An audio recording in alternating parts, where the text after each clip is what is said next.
Actually, natatakot ako. Naiyak ako.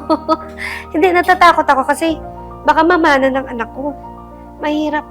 Mahirap ang may diabetes. Mahirap. Lalo na ako laging mataas ang sugar, hindi ko mapanormal.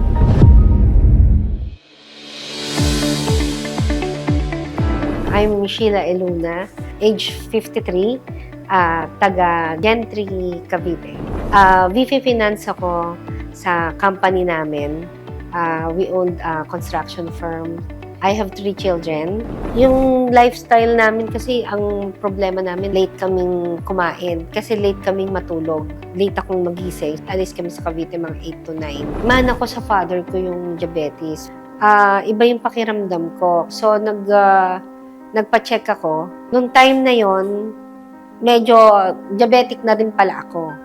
15 years ago. So, since then, una mga meds lang muna yung iniinom ko. Parang magte-10 years na akong insulin dependent. Nagtutusok na ako sa tiyan ng pen ng insulin. Itong last year, October 12, biglang iba yung pakiramdam ko, nangingimi ulo ko, nagpapalpitate heart ko. Tapos at the same time, yung mga fingers ko parang namamanhead. Sabi ko sa anak ko, i-sugar mo ko, o kaya i-BP mo ko kasi minsan nagaano din yung BP ko o blood pressure ko.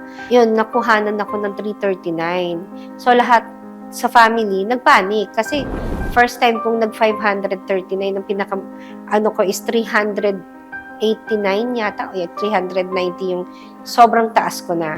Yung 539 sinabi ng doktor ko, rush mo na sa hospital, baka may maapektuhang organs ko. The following day, kuha ulit, 500 plus pa rin. Sabi ng doktor, kailangan na siyang ma-confine. Actually, natatakot ako. Naiyak ako. Hindi, natatakot ako kasi baka mamana ng anak ko. Mahirap. Mahirap ang may diabetes. Mahirap.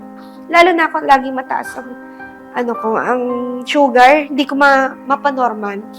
Yun yung kinatatakot ko na ma-adapt nila. Kasi ako na-adapt ko dahil sa parents sa father ko.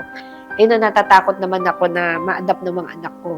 Actually, ayoko nang mag-take kasi ayoko na madagdagan ng mga iinumin.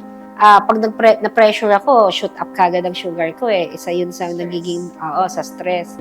Sabi ng anak ko, si Sherwin, i-try mo mami to kasi nabasa ko maganda yung magiging sa health ito, yung benefits.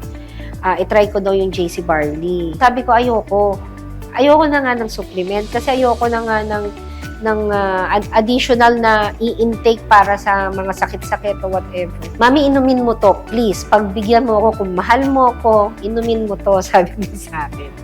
So, tinry ko. Nagitla ako actually sa lasa kasi nakatry na ako before ng ibang barley. Ang natry ko is parang mapait na hindi siya masarap inumin.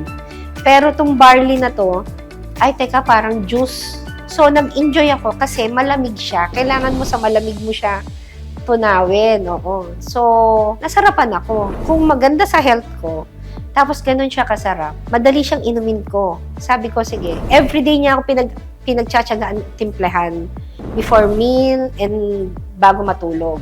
One time na nalimutan niya, ako na ang naghahanap. First time kong nag-142 na same medicine, same insulin. Kaya sabi ko, ang nadagdag lang sa iniinom ko is yung JC Barley. Never akong below ng 200. Ang pinakamababa ko is 85. Nag-85 pa ako. Ilang days na 120, 126, ganyan. Napunta ako sa normal. The same routine, na late din ako nakakakain. Malakas ako, nakapaglaba pa ako. After nun, diretso pa ako office. Hanggang gabi, ang lakas ng energy ko. Ang laki ng naitulong niya sa akin. Sa totoo lang, pasalamat din ako sa anak ko na introduce din ako dun sa JC Organic Barley, yes. Before meal ng breakfast, lahat kami, may kanya-kanya ng timpla.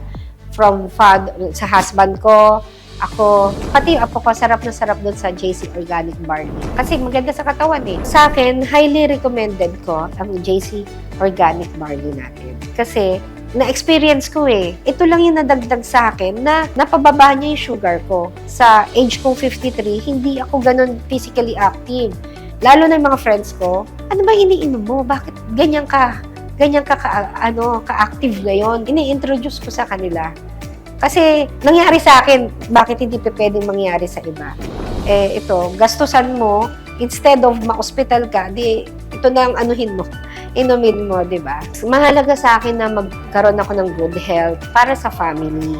Makaka-cope ako, makakasabay ako sa kanila, kahit saan sila pumunta, kaya kong sumama, go. Gusto nyo ng lakad ng mahaba? Sige ako, go ako. Kasama ko mga apo ko. Actually, nakikipagtakbuhan na ako ngayon sa mga apo ko. Hi, I'm Sheila Eluna and I choose JC.